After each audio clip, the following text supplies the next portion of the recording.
तो नमस्कार, हमारे चैनल में आपका स्वागत है। आज मैंने अच्छा टॉपिक लेकर आया हूँ। जैसे कि हमेशा की तरह मैंने स्किल एंड ट्रेड टेस्ट के ऊपर वीडियो में बनाता हूँ। ये भी एक स्किल एंड ट्रेड टेस्ट का वीडियो आया हुआ है। ये बेसिकली बहुत इंपॉर्टेंट क्वेश्चन है। ये सेमी मैकेनाइज्ड माइंस में जितना आदमी काम करते हैं, हम फुल मैकेनाइज्ड में काम करते हैं, तब भी आपको देखना बहुत ही जरूरी है। जो वीडियो को मेरे देख रहे हो, जो सब्सक्राइब नहीं किए, तुरंत सब्सक्राइब कीजिए, लाइक कीजिएगा। ओके, देन आइए हम क्या क्वेश्चन से आज का जो skill and trade test video में लेकर आए हुए हैं। आज का क्वेश्चन क्या है, बहुत इंटरेस्टिंग क्वेश्चन है। क्वेश्चन से देखते हो। क्वेश्चन क्या है, ओपन कास्ट माइंस में जैक हमर ड्रिलिंग एंड ब्लास्टिंग में मैनुअल लोडिंग एंड ट्रांसपोर्टिंग में एक्सीडेंट होने का मेन कारण क्या होता है। जब आपका ओपन कास्ट माइंस में जैक हमर ड्रिलिंग चलता है, उसमें ब्लास्टिंग होता है, ब्लास्टिंग हो जाने के बाद मैनुअल लोडिंग होता है। मैनुअल लोडिंग क्या होता है, टिपर में आपको मैनुअल लोग, जैसे आप देख पा रहे होंगे, जैसे मैनुअल जैक लोडिंग कर रहे हैं, वो जब लोडिंग होता है वहां पे एक्सीडेंट होने का क्या कारण हो सकता है, वो आपको जानना जरूरी है। ये क्वेश्चंस बहुत इंपॉर्टेंट है। ये आपको क्वेश्चंस पूछा जाता है। अगर आपको कहीं पे पूछा जाता है रेटिंग क्लियर हो जाने के बाद, मैं आपको हमेशा की तरह कहता हूँ, जब आपका रेटिंग क्लियर हो जाता है, आपको स्किल एंड ट्रेड टेस्ट में लेके फील्ड में पूछेगा। फील्ड में पूछेगा तो उस टाइम आपको इस, या नहीं तो फील्ड में नहीं दिया गया, लेकिन प्रोजेक्टर में लगा के इस टाइप का पिक्चर दिखाएगा। इस पिक्चर में क्या सूचित कर रहा है ये पूछेगा, इसमें और क्वेश्चन दे देगा। इस क्वेश्चन में उस टाइम आपको दिक्कत ना हो। ये क्वेश्चन सब पूछे गए हुए हैं। इस क्वेश्चन का आंसर क्या क्या है, आइए हम देखते हैं। मेन कारण एक्सीडेंट क्या होता है, ठीक है। फिर उसके बाद में आप एक आदमी को ये भी पूछ सकते हैं कि अगर एक्सीडेंट नहीं होने का कारण क्या हो सकता है। ये तो एक्सीडेंट होने का मेन कारण ये है, ना होने के लिए आपको क्या प्रिकॉशन लेना है, ये भी आपको जानना बहुत ही जरूरी है। ओके, उस टाइम आपको कोई दिक्कत ना हो, इसलिए मेरे एक क्वेश्चन सब मैंने आपके लिए टेस्ट क्वेश्चन बनाता हूँ। तो देर ना करते हुए आइए हम पहला पॉइंट हम डिस्कस करेंगे। ओके,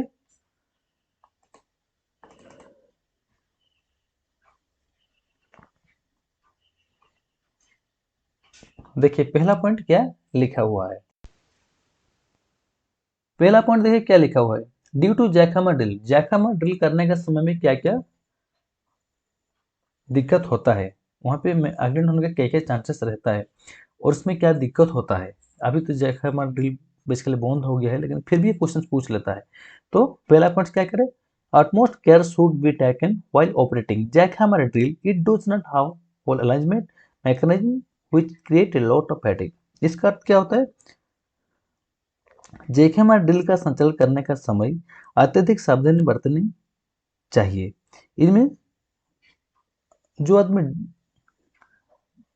उसको ऑपरेटिंग करता है, वो डायरेक्टली उसका बहुत ही अधिक मात्रा से उसको मेहनत करना पड़ता है। वो डायरेक्टली उसमें, जैसे कि कहा जाता है कि बहुत ही अधिक लड़ाई पैदा करना पड़ता है। ओके, उस टाइम उसको बहुत ही मेहनत करना पड़ता है, उसको बहुत जर लगाना पड़ता है। इसीलिए उस टाइम अगर उसमें कुछ हाथ उसका दर्द करने लगता है, उसमें कुछ अगर टूट जाता है कहीं भी किसी भी कारण से, तो उसमें भी एक्सीडेंट होने का चांसेस रहता है। ओके, क्वेश्चन को फिर से समझिए।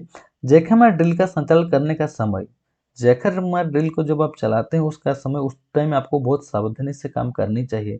नहीं तो इसमें आप जब जोर लगा के उसमें जो प्रेस करके उसमें आप ड्रिल करेंगे, तब वहां पर एक्सीडेंट होने का चांसेस रहता है। ओके, सेकेंड पॉइंट क्या कहते हैं, person are directly expose to heat, vibration, noise and dust. यहीं पे क्या है, व्यक्ति जो भी उसको ऑपरेटिंग करता है, वहां पर जो व्यक्ति रहता है, जो ऑपरेटिंग करता है, जो ऑपरेटर रहता है, वो डायरेक्टली एक्सपोज होता है। किसके संपर्क में आता है, वहां पर जो हीट होता है, जो गर्मी रहता है वो उसमें होता है। वाइब्रेशन जो होता है वो पूरा उसका फुल बॉडी में आता है। जो साउंड होता है, जो नॉइज होता है, जो डस्ट रहता है, वो डायरेक्टली वो एक्सपोज में आता है जो उसको ऑपरेटिंग करता है। व्यक्ति सीधे हीट वाइब्रेशन के संपर्क में आता है। ओके, ये ये सब उसमें दिक्कत होता है। पहला पॉइंट क्या हो गया, जो जैकहैमर ड्रिल का संचालन करने का समय, चलने का समय में अधिक सावधानी बरतनी चाहिए। तो जब वो प्रेसिंग करता है या जब वो ऑपरेटिंग करता है, तब उसमें उसको अधिक मात्रा से मेहनत करनी पड़ती है। ओके, सेकेंड पॉइंट क्या है, जो ऑपरेटिंग करने के समय में वो डायरेक्टली एक्सपोज होता है। किसके साथ एक्सपोज होता है, heat, vibration, noise and dust, उसके साथ वो एक्सपोज होता है। तीसरा पॉइंट क्या कह रहा है, ejection of drill coatings can harm the human body. Drill cutting का निष्कासन मानव शरीर को नुकसान पहुंचा सकता है। ओके, जो भी ड्रिल कटिंग जो होता है और ड्रिल कटिंग का जो निकलता है वो बॉडी के लिए बहुत ही हार्मफुल होता है, नुकसान वो पहुंचाएगा। ओके,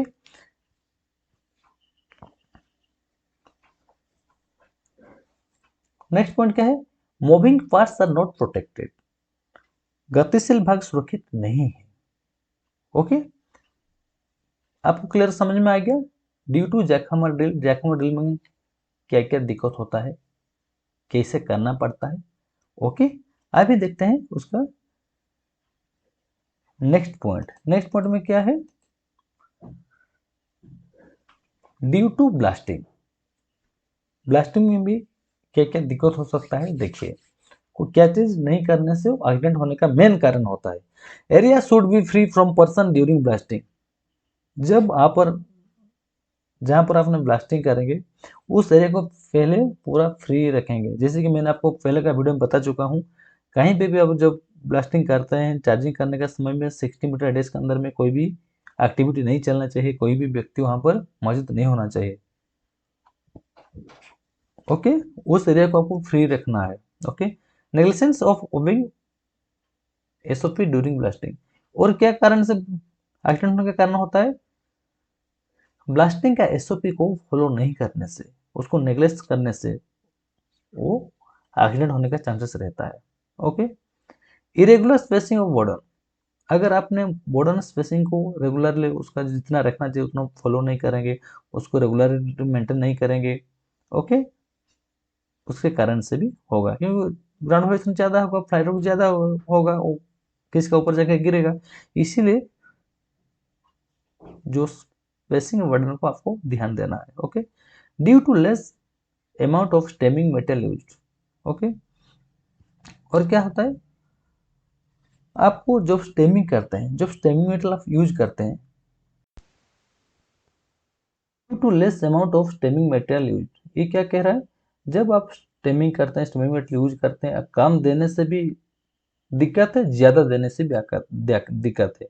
ओके, आपको जितना हिसाब से देना है उतना ही आपको देना है, जितना अगर कम दे देंगे तो ब्लोन आउट हो जाएगा।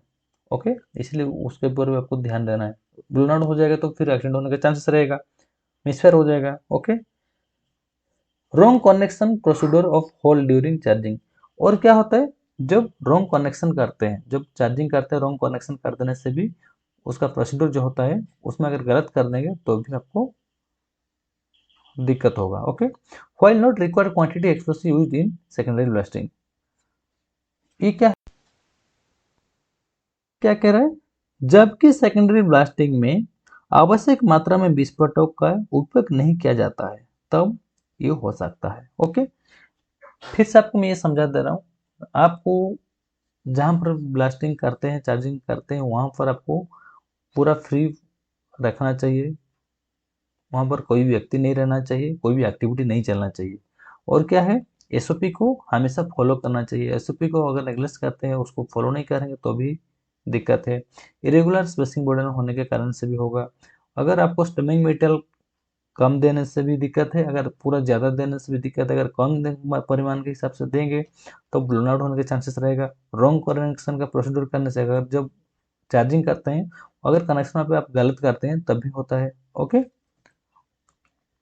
और क्या किसके लिए होता है, जब सेकेंडरी ब्लास्टिंग में आवश्यक मात्रा में विस्फोटक का उपयोग नहीं किया जाता है तभी उसका कारण बन सकता है। ओके,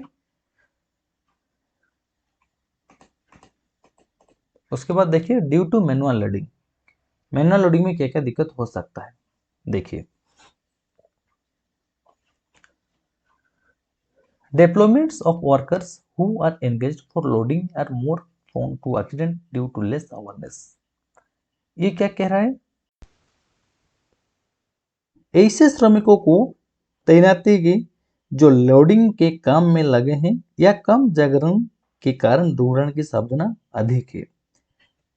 समझ गए, जो ऐसे काम व्यक्ति को काम में लगाया जाता है, जो लोडिंग काम में काम करते हैं, उनका अवेयरनेस, उनको कुछ ज्ञान नहीं है, सेफ्टी के बारे में नॉलेज नहीं है, उनको कोई बताया नहीं, कोई समझाया नहीं है, जब तक वो अज्ञात है, उनको बाद उनको नॉलेज नहीं है, तब वहाँ पर एक्सीडेंट होने का चांसेस रहता है। जब मैनुअल लोडिंग करते हैं, अपना गामला में लेके जो sorting करते हैं मटेरियल है, उसको लेके जब डालते हैं, तब बहुत सारे उसका प्रोसीड्योर भी है, उसका एसओपी भी है, sorting एंड ड्रेसिंग का एसओपी है। तो अगर उसको फॉलो नहीं करेंगे तब भी दिक्कत है। अगर उनको अवेयरनेस, मेन बात है आपको अवेयरनेस, जब व्यक्ति आपका अंडर में काम करेंगे, आपको ध्यान देना है, वो व्यक्ति एसओपी को फॉलो करेगा। आप काम करने से पहले उनको अवेयरनेस के बारे में उनको बताना होगा। ओके, नेक्स्ट पॉइंट देखिए, piece rated work make a lots of competition which ultimately disrupt safety during loading। Okay, ये क्या कह रहे हैं देखिए, पीस रेटेड व्यक्ति जो काम करते हैं, लेबर लोग काम करते हैं, वहाँ पर उन लोगों ने कंपटीशन होता है कि जो ज़्यादा काम करेगा ज़्यादा उनको पैसा मिलेगा। उस टाइम वो सेफ्टी को फॉलो नहीं करते हैं। अगर उस टाइम सेफ्टी को फॉलो नहीं करेंगे, लोडिंग के समय में वहाँ पर भी इंसिडेंट होने का चांस रहेगा। वो उन लोगों को आज समझाना है कि आपको सेफ्टी को फॉलो करके आपको आपका सेफ्टी, आपका खुद जैसे कि आपका कुछ दिक्कत ना हो, आपको सेफ्टी के तरह से जाके आपको वहाँ पर लोडिंग करना है, आपको खुद से उतरना है। ओके, पीस रेटेड वाले वर्कर कंपटीशन ज़्यादा कर लेते हैं, क्योंकि वो लोगों को, उनको क्या है कि जिसको फिक्स नहीं है, वो जितना काम करेंगे, जितना उनका जो टर्न रहेगा उतना टर्न आपको देना है, या इतना एरिया उनको करना है, वो उसी में आते हैं। तो अगर वो उनका टारगेट के लिए कंपटीशन हो जाता है, उस कंपटीशन के चक्कर में, ज़्यादा काम करने के चक्कर में वो सेफ्टी को भूल जाते हैं। इसीलिए लोडिंग टाइम में सेफ्टी को आपको फॉलो करना है। ये नहीं करेगा तो फिर मैनुअल लोडिंग में ये इंस्टेड होने के चांसेस रहता है। जैसे कि आप सभी को पता है, जहाँ पर sorting यार्ड रहता है, sorting यार्ड में क्या करते हैं, लोग sorting करते हैं मटेरियल को। बेसिकली पहले आयरन में भी होता था, मैंगनीज में अभी तक हो रहा है, मैंगनीज में भी वो मटेरियल वो sorting करता है। वो लोग sorting करने के बाद वो क्या करेगा, जाके टिपर में लोड करेगा। उसके लिए लोडिंग पॉइंट बना हुआ रहता है। ओके, वो जाके लोडिंग करेगा। ओके, लोडिंग करने का समय में बहुत सारे इंसिडेंट होने का होगा, क्योंकि आपको उस टाइम मोबाइल फ़ोन का यूज नहीं करना चाहिए, अल्कोहल यूज नहीं करना चाहिए, बहुत सारे उसका है। अगर उसी को डिस्कस करें तो बहुत ज़्यादा लंबा जाएगा, लेकिन ये करना है, पी साइडेड वर्कर जहाँ पर काम करते हैं उनको आपको हमेशा समझाना है कि आपको सेफ्टी के साथ आपको जाके लोडिंग करना है। ओके, आपको अच्छा से आना है। ओके, क्योंकि वहाँ पर कंपटीशन को आपको रोकना है। ओके, नेक्स्ट पॉइंट क्या कह रहा है, use of PP is generally Discord during manual loading by workers. और जनरली क्या करते हैं वो लोग, जब लोडिंग करते हैं तो वो अपना पीपी जो पर्सनल प्रोटेक्टिव इक्विपमेंट है उसको रख देते हैं, कि दिक्कत होगा लोडिंग लोडिंग करने के लिए समय में, वो दिक्कत करता है, उसको डिस्टर्ब करता है, उसका अवॉइड करते हैं वो लोग। लेकिन अगर वहाँ पे आप प्रेजेंट रहते हैं तब आप उनको हमेशा इंस्ट्रक्शन दीजिए, आपको ये पहन के ही आपको लोडिंग करना है। ओके, नेक्स्ट पॉइंट देखिए, manual loading is not safe because workers are direct expose to heat dust noise and object environment. वो क्या कह रहे हैं, मैनुअल लोडिंग सेफ नहीं है क्योंकि वो डायरेक्ट एक्सपोज होते हैं। किस में एक्सपोज होते हैं, उसमें हीट का, डस्ट का, नॉइज में थोड़ा टाइपिंग मिस्टेक हुआ है, हीट होना चाहिए, हार्ट हो गया है। Manual loading is not safe because workers are directly expose to heat dust noise and object environment. ये क्या कह रहा है, मैनुअल लोडिंग सुरक्षित नहीं है क्योंकि श्रमिकों को सीधे गर्मी, धूल और बेहतरीन ढंग से निर्धारित किया जाता है। ओके, वो सेफ हमेशा नहीं होता है। मैनुअल लोडिंग जब होता है वो डायरेक्टली एक्सपोज होते हैं, इसके लिए आपको अवॉइड करना चाहिए अगर हो सके तो। ठीक है, अगर कर रहे हैं भी तो उसका एसओपी को फॉलो करें, पीपी को यूज करके वो करें। ओके, नेक्स्ट पॉइंट क्या कह रहा है देखिए, नेक्स्ट पॉइंट कह रहा है, ladder use while manual loading in tipper is dangerous because there is no fixing technique to the ground। ये क्या में मैनुअल लोडिंग के दौरान सीढ़ी का उपयोग करना पड़ता है, लेकिन ये बहुत ही खतरनाक होता है क्योंकि वो जमीन पर फिक्सिंग की कोई टेक्निक नहीं है। जब आप देखें घर में या कहीं पे भी आप सीढ़ी का यूज करते हैं, वो सेफ है कि वो सेफ नहीं होता है। ये जब टिपर में लोडिंग करते हैं ये क्या करते हैं, सीढ़ी को यूज करते हैं। सीढ़ी आपको यूज नहीं करना, उसको प्रॉपरली एक तो लोडिंग पॉइंट बनाना है। ओके, जमीन से खुदाई करके उसको जो टिपर का डाला होता है उस डाला का जिससे कि वो एक लेवल में रहेगा, वो आके उस लोडिंग पॉइंट उस पॉइंट में लगेगा। ओके, जैसे को सेफली आप जाके डाल सकें। ऐसा नहीं कि सीढ़ी लगा के जाएगा, वो नहीं करना है। ओके, ये कारण से अगर आपको ये सब अगर फॉलो करते हैं तो इंसिडेंट होने के चांसेस रहता है। इसको आपको अवॉइड करना है, इसके लिए प्रॉपर तरीका आपको अपनाना है। ओके, ये हो गया लोडिंग। पहला क्या होता है, आपको ड्रिलिंग, जैक हमारा ड्रिलिंग कैसे किए, उसमें क्या एक्सीडेंट होने के चांसेस होता है। उसके बाद ब्लास्टिंग में क्या क्या फॉलो नहीं करने से होता है। उसके बाद आपको पता चलेगा मैनुअल लोडिंग, मैनुअल लोडिंग में क्या क्या नहीं फॉलो करने से एक्सीडेंट होने के चांसेस रहता है। अभी हो गया क्या है, ड्यू टू ट्रांसपोर्टिंग टिपर। जब लोडिंग हो गया है, लीड लोडिंग हो जाने के बाद जब आपका मटेरियल और डिस्पैच करेंगे तब क्या दिक्कत होता है, आइए देखते हैं। पहला पॉइंट क्या है, as payment is based on output, accident frequently happen due to competitive mentality of tipo drivers। ये टिपो ड्राइवर को उसको बोला जाता है कि आपको आउटपुट अच्छा रहेगा तो अच्छा पैसा मिलेगा आपको। जैसे कि कहा जाता है आपको तनख्वाह तो तनख्वाह है, लेकिन बाकी आपको बाद में भी एक्स्ट्रा कुछ पैसा मिलेगा। वो एक्स्ट्रा के चक्कर में उसका मेंटेलिटी क्या होता है, आउटपुट कैसे जल्दी देगा, वो हड़बड़ी में ज़्यादा ट्रिप करने लगेगा। एक ट्रिप की जगह में 2 ट्रिप 3 ट्रिप इसे अगर स्पीड में जाएगा तो उसका मेंटली में अफेक्ट होगा, वो कहीं पे एक्सीडेंट वो कर देगा। इसीलिए उसको आपको नहीं करना है। उसको इससे समझाना है कि वो अपना परिवार को लेके साथ में चले, अपना गाड़ी को साथ में लेके चलो, खुश सुरक्षित रहे, इस तरह उनको समझाना है। अगर वो आउटपुट देने का चक्कर में उसका ज़्यादा पैसा मिलने का ये में अगर वो काम करने लगेगा, ज़्यादा वो एसओपी को फॉलो नहीं करेगा, ट्रैफिक रूल को फॉलो नहीं करेगा, तो अब दिक्कत होने के चांसेस रहता है, एक्सीडेंट होने का चांसेस रहता है। ये एक मेन कारण होता है। पैसे के चक्कर में अगर वो एसओपी को भूल जाएगा, ट्रैफिक रूल को फॉलो कर नहीं करेगा, तब इंसिडेंट होने का चांसेस रहेगा, एक्सीडेंट होने का चांसेस रहेगा। ओके, और क्या है अनऑथराइज ड्राइविंग, वो क्या करेगा, वो खुद नहीं चलाएगा, किसी ऑपरेटर किसी हेल्पर को दे देगा चलाने के लिए। अनऑथराइज पर्सन को ड्राइविंग करने के लिए देगा तो फिर उसको वहाँ पर एक्सीडेंट होने के चांसेस रहता है ट्रांसपोर्टिंग में। ओके, नेक्स्ट क्या है, लैक ऑफ ट्रेनिंग। उसका अगर ट्रेनिंग नहीं मिलेगा, उसको प्रॉपर ज्ञान नहीं मिला है, या ज्ञान मिलने अगर वो नहीं मिला होगा उसको, तो भी एक्सीडेंट होने का चांसेस रहता है। जो कि आपको ड्राइवर होते हैं, ऑपरेटर होते हैं, उन लोगों को किया जाता है, हर रिफ्रेशर ट्रेनिंग 5 साल में एक बार उनको रिफ्रेशर ट्रेनिंग दिया जाता है। ओके, बीटी वोकेशनल ट्रेनिंग जो होता है, जोड़कन्या शिक्षा जो होता है उनको दिया जाता है। उनको हमेशा ट्रेनिंग देना चाहिए, और रोज वो जिस मंच में भी काम कर रहे हैं उनको टूल बॉक्स टेक देना जरूरी होता है। रोज उनको समझाना होगा, बताना होगा, ठीक है। वो अपना एसओपी को फॉलो करें, गाड़ी चलाने का समय में दारू यूज ना करें, मोबाइल फोन यूज ना करें, ठीक है, ट्रैफिक रूल को फॉलो करके काम करें। ये सब उनको समझाना है, बताना है, उनको बोलना है। ओके, नेक्स्ट पॉइंट क्या कहते हैं, अनऑथराइज्ड राइडिंग इन लोडेड डम बॉडी। एक पॉइंट्स बहुत अच्छा पॉइंट्स है। आप देखे होंगे जब भी टिपर में पूरा फुल लोड हो जाता है, वो क्या करता है, जो लोड करता है, जो व्यक्ति को लोड करते हैं, जो लेबर लोग लोड करते हैं, उनको वो डंप कर उसका बॉडी के ऊपर जो मेटेरियल वहाँ पर लोड कर दिया, लोड करने का उसका ऊपर में वो बैठा देता है। अगर मान लीजिए वो बैठ गया डाला के ऊपर, कहीं भी अगर गाड़ी पलटी हो जाता है तब वो आदमी का जान चला जाएगा। इसीलिए उन लोगों को डोम बॉडी में उनको चढ़ाना नहीं है। वो लोग क्या करते हैं, बेसिकली आप देखे होंगे, ये प्रैक्टिकल पॉइंट, ये कहीं पे आपको नहीं मिलेगा।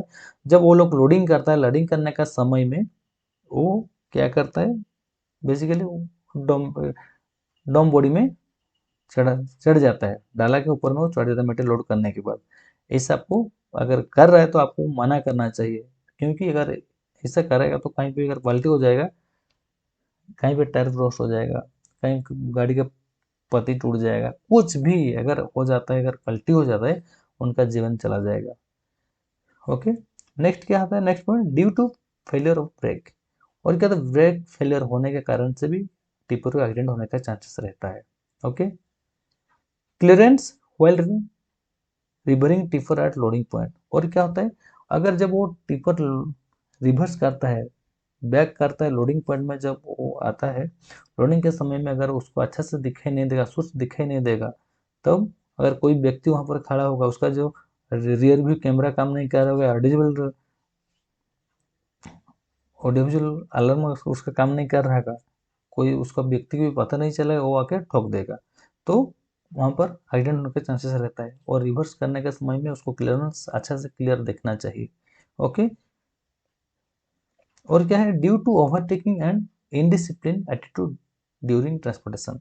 और क्या करना है, गाड़ी जब वो चलाते हैं, उनको ओवरटेक करके नहीं जाना है, वो अपना जितना स्पीड में जाना है उतना ही जाना है। जो ट्रैफिक रूल है, वो ट्रैफिक रूल का जो स्पीड लिमिट रहा होगा जिस रोड पे, उतना स्पीड में ही उनको जाना होगा, नहीं तो ट्रांसपोर्टिंग के समय में वो एक्सीडेंट होने के चांसेस रहेगा। अगर वो एसओपी को फॉलो नहीं करेंगे, ट्रैफिक रूल को फॉलो नहीं करेंगे, स्पीड लिमिट को कंट्रोल नहीं करेंगे, तो एक्सीडेंट होने का चांसेस रहेगा। इसलिए इस सारे को, ये मेन कारण हो सकता है ड्यू टू टिपो ट्रांसपोर्टिंग में। टिपो ट्रांसपोर्टिंग आप देखा होंगे, जैसे मैं आपको एक बार बता दे रहा हूँ, वो मालिक लोग क्या कहता है कि आपको 4 ट्रिप करना है, 5 ट्रिप कीजिएगा तो हम आपको एक्स्ट्रा पैसा दे देंगे, ऐसा बोलता है, आप जानते होंगे। ऐसा नहीं करना है, ऐसा आपको इनको समझाना है। और पहला पॉइंट है ऑन राइड ड्राइविंग। वो क्या करता है, ड्राइवर क्या करता है, वो अपना दारू पी के रहेगा या अपना मस्ती करने के चक्कर में उतर जाएगा, वो अपना हेल्पर को पकड़ा देगा, ऐसा उनको नहीं करवाना है। और क्या करेगा, जैसे बेसिकली ड्राइवर लोग को जब आप ट्रेनिंग देते हैं, कुछ बोलते हैं, और लोग ज़्यादातर मन से सुनते नहीं हैं। उनको जब समझाता है, आप लोग जब समझाते हैं उनको, उस टाइम उनको कुछ कुछ पिक्चर के माध्यम से, कुछ वीडियो के माध्यम से उनको दिखाइए, समझाइए, कुछ इंसिडेंट इस तरह का दिखाइए, उनको समझाइए, तब एक्सीडेंट नहीं होगा। और अगर ऐसा रहा तो आपको वहाँ पर एक्सीडेंट होने का चांसेस रहेगा। Unauthorised riding in road and document board, उसमें जो मैं पहले बता चुका हूँ, जो लेबर लोग वहाँ पर पीस रेटेड जो लेबर लोग काम करते हैं, उन लोगों को क्या करता हूँ, बेसिकली मटेरियल लोडिंग हो जाने के बाद उनको डंप के ऊपर वहाँ पर चढ़ा देता है, चढ़ा के बैठा के ले जाएगा, ऐसा नहीं करना है। ओके, और क्या होता है, ब्रेक फेलियर होने के कारण से भी एक्सीडेंट होने के चांसेस रहता है। उसको क्लियर विजिबिलिटी दिखे नहीं देने के कारण से हो सकता है। वो ओवरटेकिंग नहीं करना चाहिए जब वो रोड पे चलते हैं, पब्लिक रोड पे जब चलेंगे, माइंस में भी चलेंगे, कहीं भी वो जब जाएंगे, ओवरटेक नहीं करेंगे। वो अपना एटीट्यूड ये रखेंगे कि ट्रिपल ट्रांसपोर्ट में उसका एसओपी को फॉलो करेगा, ट्रैफिक रूल को फॉलो करेगा, मोबाइल फ़ोन को अलाउड नहीं करेगा। ओके, आज का वीडियो को हम यहीं पे समाप्त करते हैं। धन्यवाद। और मैं ये कहना चाहूँगा, ये पॉइंट्स आपको एंजॉय करना है, आपको रटना नहीं है। कोई भी अगर आपको पूछ लेता है तो यही आंसर आपको बताना है। अगर मान लीजिए कहीं वो पूछ भी लेता है, क्वेश्चन क्या था हमारा, क्वेश्चन था कि ओपन कास्ट माइंस में जैक हमारे ड्रिलिंग एंड ब्लास्टिंग में मैनुअल लोडिंग एंड ट्रांसपोर्टिंग में एक्सीडेंट होने का क्या कारण होता है, इसे आपको पूछेगा, क्वेश्चन घुमा के क्वेश्चन पूछेगा। ठीक है, उस टाइम को कोई दिक्कत नहीं होना चाहिए, आपको स्टेप बाय स्टेप बोलना है। ओके, आपको सीधा पहला पॉइंट क्या है, जैकहमर ड्रिलिंग से क्या क्या दिक्कत होता है, ब्लास्टिंग में क्या दिक्कत होगा, फिर ट्रांसपोर्टिंग में क्या होगा, आपको स्टेप बाय स्टेप बताना है, हड़बड़ाना नहीं है। थैंक यू दोस्तों।